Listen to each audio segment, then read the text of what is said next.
ಇವತ್ತು ನಾನು ತುಂಬಾ ಸಿಂಪಲ್ ಆಗಿ ಅಷ್ಟೇ ರುಚಿಯಾದ ಮೂಸುಂಬಿ ಜ್ಯೂಸ್ ಅನ್ನ ಯಾವ ರೀತಿ ಮಾಡೋದು ಅಂತ ಈ ವಿಡಿಯೋದಲ್ಲಿ ಹೇಳ್ಕೊಡ್ತಾ ಇದ್ದೀನಿ.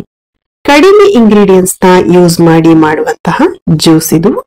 ಈ ಮೂಸುಂಬಿ ಜ್ಯೂಸ್ ಮಾಡ್ಲಿಕ್ಕೆ ಏನೆಲ್ಲ ಇಂಗ್ರೀಡಿಯೆಂಟ್ಸ್ ಬೇಕು ಅಂತ ನಾನು ಡಿಸ್ಕ್ರಿಪ್ಷನ್ ಬಾಕ್ಸ್ ಅಲ್ಲಿ ಕೊಟ್ಟಿರ್ತೀನಿ, ದಯವಿಟ್ಟು ಚೆಕ್ ಮಾಡಿ. ಈಗ ಮೂಸುಂಬಿ ಜ್ಯೂಸ್ ಅನ್ನ ಯಾವ ರೀತಿ ಮಾಡೋದು ಅಂತ ನೋಡೋಣ. ನಾನಿಲ್ಲಿ 6 ಬಿಗ್ ಸೈಜ್ ಮೂಸುಂಬಿನ ಸಿಪ್ಪೆ ತೆಗೆದ್ಬಿಟ್ಟು ತೊಳೆಗಳನ್ನ ಬಿಡಿಸಿ ಅದರಲ್ಲಿರುವ ಸೀಡನ್ನೆಲ್ಲ ತೆಕ್ಕೊಂಡು ಈ ರೀತಿ ಬಿಡಿಸ್ಕೊಟ್ಟಿರೋ ಮೂಸುಂಬಿನ ಒಂದು ಮಿಕ್ಸಿ ಜಾರಿಗೆ ಹಾಕೊಳ್ಬೇಕು. ಸೀಡೆಲ್ಲ ಇದ್ರೆ ಜ್ಯೂಸ್ ಕಹಿ ಬರುತ್ತೆ, ಹಾಗಾಗಿ ಸೀಡನ್ನೆಲ್ಲ ನೀಟಾಗಿ ತೆಗೆದ್ಬಿಟ್ಟು ಮಿಕ್ಸಿ ಜಾರಿಗೆ ಹಾಕೊಳ್ಬೇಕು. ನಾನಿಲ್ಲಿ 3 ರಿಂದ 4 ಟೇಬಲ್ ಸ್ಪೂನ್ ಆಗುವಷ್ಟು ಸಕ್ಕರೆನ ಹಾಕೊಂಡಿದ್ದೀನಿ. ನೀವು ನಿಮ್ಮ ಸ್ವೀಟ್ ಅನ್ನ ನೋಡ್ಕೊಂಡು ಸಕ್ಕರೆನ ಹಾಕೊಳ್ಳಿ. ಮೂಸುಂಬೆ ತುಂಬಾ ಸ್ವೀಟ್ ಆಗಿದ್ರೆ ಸಕ್ಕರೆ ಜಾಸ್ತಿ ಏನು ಹಾಕೊಳ್ಳೋದು ಬೇಡ.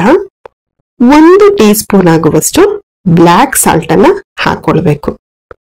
ಸ್ವಲ್ಪ ನೀರನ್ನ ಸೇರಿಸ್ಬಿಟ್ಟು ನೀವಿದನ್ನ ಮಿಕ್ಸಿ ಮಾಡ್ಕೊಳ್ಬೇಕು.